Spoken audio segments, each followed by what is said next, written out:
from Transcend, we have the JetDrive 420. This is an SSD drive that you can either install in your MacBook or have it externally in a drive enclosure which they provide you.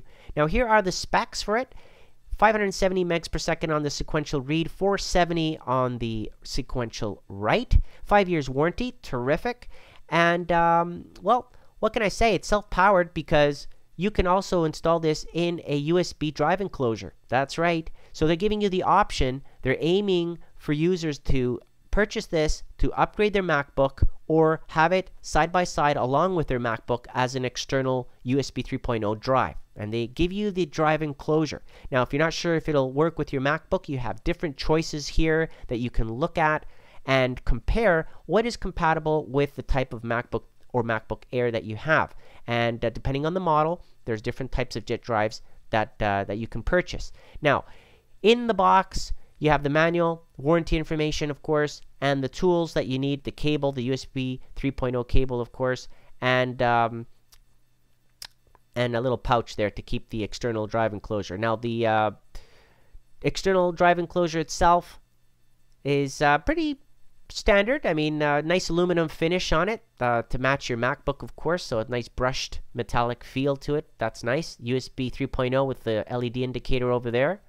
And pretty much that's it. I mean, on this side here, there's a one-button backup and a USB 3.0 plug, right? That's pretty much it. The drive itself, slick, very nice, high quality in construction for sure. Feel of it is as you would expect. I mean, it almost feels like it belongs in a MacBook because of the way it looks. It feels, you know, like the aluminum, titanium type of feel to it.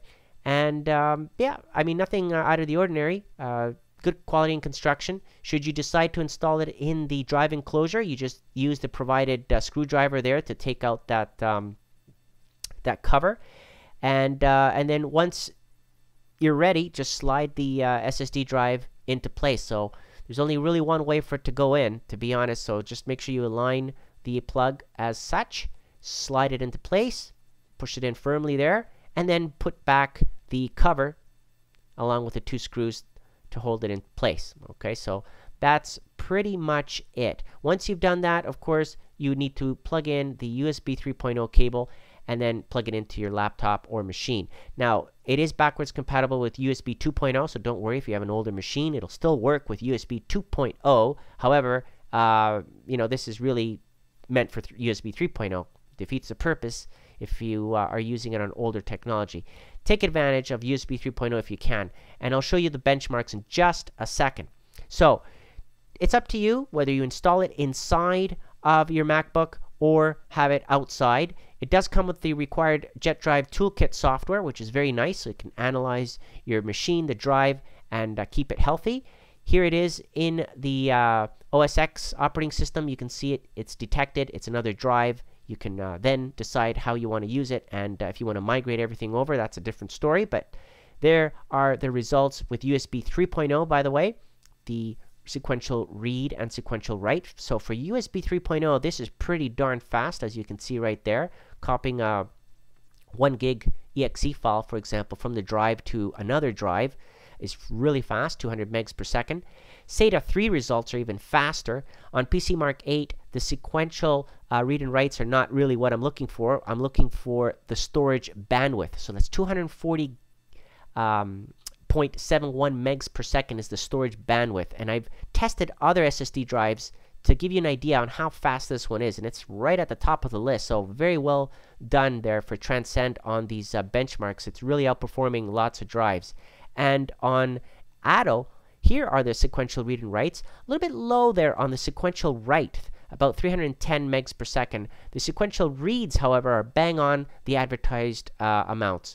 Here are the AS SSD benchmarks. Again, sequential read and writes. We're looking also at the operations per second. Okay, and you can see right there it's at 75K almost.